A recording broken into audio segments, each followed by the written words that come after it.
جب ہماری شادی ہوئی تو ارشد صاحب شروع میں کچھ لحاظ میں رہے، یعنی کہ گھر آ کر پسینے سے بھرے ہوئے کپڑے بدلتے اور صاف ستھرا لباس پہن کر میرے سامنے آتے، لیکن جیسے ہی دن گزرتے گئے وہ اپنی پرانی عادات پر واپس آ گئے۔ ان کی کتابوں کی دکان تھی اور ہول سیل کا کام کرتے تھے، 2 ملازم بھی رکھے ہوئے تھے، لیکن خود بھی ان کو کافی بھاگ دوڑ کرنا پڑتی تھی۔ دکان میں ابھی اے سی نہیں لگا تھا، آج کل اسکولوں میں داخلے کا سیزن تھا، سارا دن گاہکوں کا رش لگا رہتا۔ رات کے 9 بجے جب ارشد صاحب گھر میں داخل ہوتے تو انہیں صرف گرم گرم کھانے اور آرام دہ بستر کی طلب ہوتی۔ وہ سارا دن کے پسینے سے بھیگی ہوئی قمیض اتار کر الماری کے ساتھ لٹکا دیتے، پھر بنیان اور شلوار میں ہی بستر پر نیم تراش ہو جاتے۔ سائمہ یعنی ارشد صاحب کی بیوی کو ان کی اس عادت سے بڑی بڑی چڑ تھی۔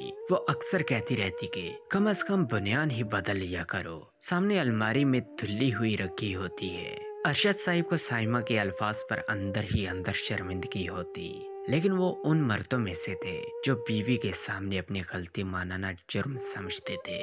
آزارے بند کو سنبھالتے ہوئے وہ بازوؤں کے نیچے سے پیلی ہوتی ہوئی اپنی بنیان پر ایک طائرانہ نظر ڈالتے اور بڑی ٹھٹائی سے کہتے ہیں، تم جاہل کیا سمجھو گی، یہ ہماری خاندانی روایت ہے، ہم نے تو اپنے ابا کو گھر میں ہمیشہ انہی کپڑوں میں دیکھا ہے۔ ہفتے مہینوں اور مہینے سالوں میں ڈھلتے گئے۔ ارشد صاحب کے دونوں بچے اب بڑے ہو گئے تھے، انہوں نے بھی اپنے ابا کے پسینے سے بھری ہوئی بنیان اور شلوار کے سامنے جھولتے ہوئے آزارے بند کے ساتھ سمجھوتا کر لیا تھا۔ لیکن کیا سائمہ نے اس سے سمجھوتا کر لیا تھا؟ شاید نہیں۔ یہ چند مہینے پہلے کی بات ہے جب سائمہ کے پڑوس میں رہنے والے پٹھانوں نے اپنا گھر خالی کیا اور پشاور چلے گئے۔ ان کے جانے کے کچھ دن بعد ہی گھر کرائے پر لگ گیا۔ نئے پڑوسی آئے تو سائمہ نے سوچا کہ ان کو سلام دعا کراؤں۔ اگلے دن ٹھنڈی مزیدار کھیر لے گئی۔ سائمہ نے بیل بجائی، کون؟ ایک مردانہ آواز آئی اور ساتھ ہی دروازہ کھل گیا۔ اگرچہ سائمہ برقع میں تھی لیکن پھر بھی گھبرا کر ایک طرف ہو گئی۔ اتنے میں ان صاحب کی بیوی نادیہ بھی چلی آئی تو سائمہ کی مشکل آسان ہو گئی۔ میں یہ پڑوس سے آئی ہوں، اس نے وہ ٹھنڈا سا باول نادیہ کے ہاتھ میں پکڑاتے ہوئے کہا۔ نادیہ اصرار کر کے اسے گھر کے اندر لے آئی، پھر ڈرائنگ روم میں بٹھا کر چلی گئی۔ سائمہ نے ارد گرد کا جائزہ لیا۔ اچانک شیشے کی دیوار کے اس پار وہی صاحب یعنی نادیہ کے میاں دکھائی دیے۔ نفیس سا کرتا شلوار، خوبصورت سی چپل پہنے وہ موبائل پر مصروف تھے۔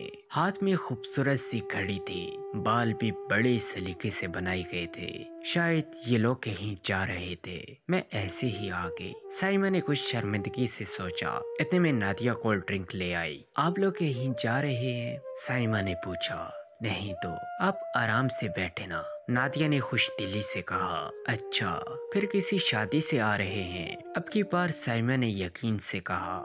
نادیہ نے اپنی نظر اپنے شوہر پر ڈالی اور پھر ہنس پڑی۔ مجھے معلوم ہے آپ میرے میاں کو دیکھ کر پوچھ رہی ہیں، اصل میں یہ ہر وقت گھر میں بھی ایسے ہی تیار رہتے ہیں، بس میرے لیے، اس نے کچھ شرماتے ہوئے بتایا۔ سائمہ نے کچھ نہیں کہا، وہ بس خالی خالی نظروں سے دیکھتی رہی۔ تھوڑی دیر بعد اس نے نادیہ کو خدا حافظ کہا اور اپنے گھر چلی آئی، جہاں میلا کچیلا سا بنیان شلوار میں ملبوس ایک شخص اس کا انتظار کر رہا تھا، اس کا شوہر ارشد۔ لیکن یہ اس کا وہ ارشد تو نہ تھا جس سے اس نے شادی کی تھی، یہ تو کوئی اور ہی تھا جس کو اپنے پسینے سے بھری ہوئی بنیان اور جسم سے آتی ناگوار بدبو نے کبھی یہ محسوس تک نہ ہونے دیا کہ وہ اپنی بیوی کی نظروں میں کیا سے کیا ہو چکا ہے۔ سیدنا عباس رضی اللہ تعالیٰ عنہ فرماتے ہیں، میں پسند کرتا ہوں کہ اپنی بیوی کے لیے اس طرح بند سنور کر رہو جس طرح میں چاہتا ہوں کہ وہ میرے لیے بنو سنگھار کرے۔